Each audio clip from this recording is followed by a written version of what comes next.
L'entrée dans le carême est une période de sanctification des fidèles catholiques. Elle est symbolisée par l'assignation des cendres sur le front. Pendant cette période, on observe une effervescence dans les lieux de culte. Ces chrétiens qui n'attendent que cette période pour manifester leur foi sont parfois considérés comme des chrétiens pascalins. Mais nous constatons que le mercredi des cendres, et pendant même le temps de carême, il y a une grande participation, je pourrais dire, des fidèles et même de ceux qui ne sont même pas chrétiens. C'est un chrétien qui ont eu tous les sacrements, qui vivent, je pourrais dire, dans une paresse spirituelle et qui ne fréquentent l'église que quand il y a de tels moments comme le mercredi des cendres, Noël et la Pâque.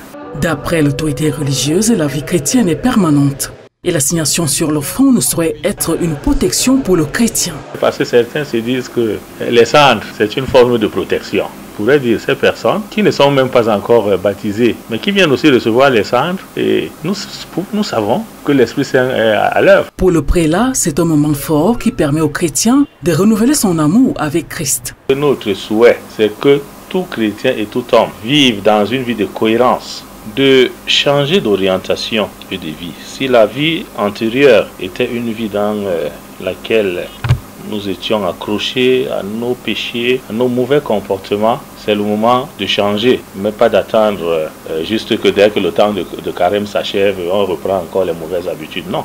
La période de carême est un moment de conversion pour les chrétiens. Cet appel à la réconciliation avec Christ permet de prendre conscience de la vie chrétienne afin de mieux préparer la vie après la mort.